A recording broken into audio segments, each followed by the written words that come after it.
Hello everyone, welcome back to my channel. This is সেতু। আজকের এই ব্লগটি হবে অষ্টমী নিয়ে। সো চলুন দেখে নিই অষ্টমীতে আমি কি মজা করেছি। প্রথমেই তো সকাল সকাল ঘুম থেকে উঠে স্নান করে রেডি হয়ে নিলাম অঞ্জলি দেওয়ার জন্য। অষ্টমীতে সবাই একটা হেভি মেকআপ দেয় অ্যান্ড আমি একটু মিনিমাল মেকআপ করেছিলাম, সাথে একটা জামদানি পরেছিলাম। That's it. আমি রেডি হওয়ার পাশাপাশি আমার মেয়েকেও রেডি করিয়ে দিয়েছিলাম। এরপর আমাদের বের হয়ে যাওয়ার পালা। আমাদের বের হতে হতে তারপরও 12টার মতো বেজে গেছে।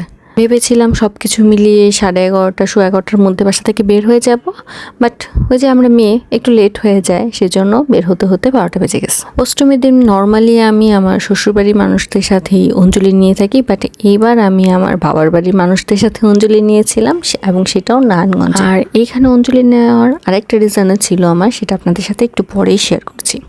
আমার হাজব্যান্ড সেখানে আমাকে এবং টুকিকে দিয়ে আসতে গিয়েছিল, তখন আমরা কিছু ছবি তুলেছি। এরপর আমরা চলে আসছি বড়দির বাসায়। আপনারা তো সবাই জানেন আমার বড়দির বাসা আমার মার বাসা সেম বিল্ডিংয়ে। বড়দির বাসায় চলে আসছি, বড়দি অলমোস্ট রেডি। গিয়ে দেখি সবাই অলমোস্ট রেডি। কিছুক্ষণ পরেই আমরা বের হয়ে গেছি। তারপর আমাদের বের হতে হতে 1টা বেজে গেছে। লেট হয়ে যাওয়ার কারণে মার ছোট বোন আগে বের হয়ে গেছে, সাথে 2টা ছেলে মেয়েকেও নিয়ে গেছে। আমি বের হয়েছিলাম বড়দি এবং জিজুদের সাথে। সাথে ছিল আমার একটা গাট্টা সোনা। যেতে যেতে দেখলাম যে বলদেবের মন্দিরের সামনে মিঠাইয়ের একটা স্টল নিয়ে বসেছে, আর আমরা যাচ্ছিলাম গোপালের মন্দিরে অঞ্জলি নেওয়ার জন্য। কিন্তু গোপালের আখড়ায় আমরা যাওয়ার সময় শুনতে পাচ্ছিলাম যে বলদেবের মন্দির থেকে অ্যানাউন্সমেন্ট করতেছে অঞ্জলি নেওয়ার জন্য। তাই আমরা তড়িঘড়ি করে বলদেবের আখড়ায় চলে যাই। এরই মধ্যে আমরা ফুল বেলপাতা নিয়ে অঞ্জলি দেওয়ার জন্য দাঁড়িয়ে। আমার ছোট গাট্টু সোনাটাও অঞ্জলি দিয়েছে।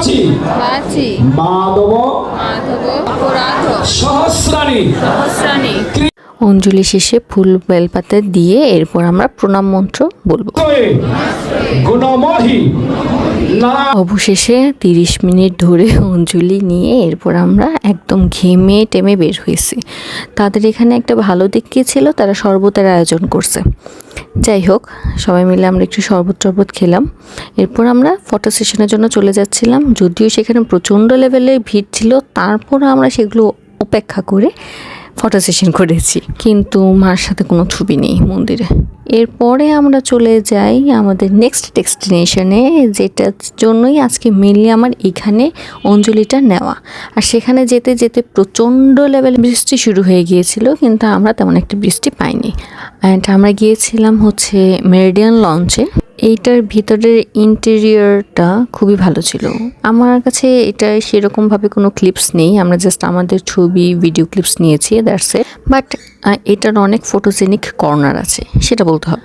আমরা সেখানে সব ফ্রেন্ড সার্কেলরা মিলে গিয়েছিলাম। অ্যাকচুয়ালি সবাই যায়নি, 2-3 জন বাদ ছিল, বাকি মোটামুটি আমরা সবাই যাওয়ার চেষ্টা করছি। যারা যায়নি তাদেরকে আমরা খুব বেশি মিস করছি, যেমন নিপা, রাহুল, সৌরভ, ওদেরকে আমরা অনেক বেশি মিস করছি।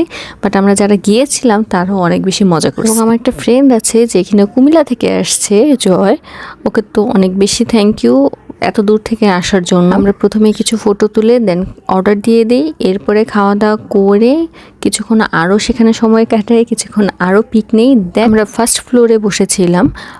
এরপর আমরা বিল পে করে গ্রাউন্ড ফ্লোরে চলে আসি। সেখানে গিয়েও আমরা বেশ অনেক মজা করি, অনেক আনন্দ করি, বেশ আরও কিছু ক্লিপস নেই, ফটো তুলি। মানে কেউ বাদ নেই যে আমরা ফটো তুলি নাই, সবাই সবার মতো ভিডিও ক্লিপস যা পারছে সব নিচ্ছে।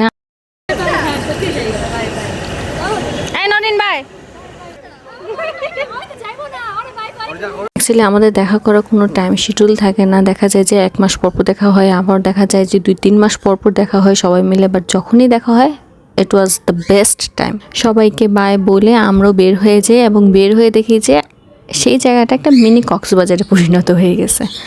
যাই হোক, রিক্সা ছিল বিধায় আর তেমন হ্যাসেল হয় নাই। এরপর আমি আমাদের বাসায় চলে আসি। আর এই ছিল আমার অষ্টমীর দিনের সকাল আর বিকেল। এতক্ষণ সঙ্গে থাকার জন্য ধন্যবাদ। Thanks for watching.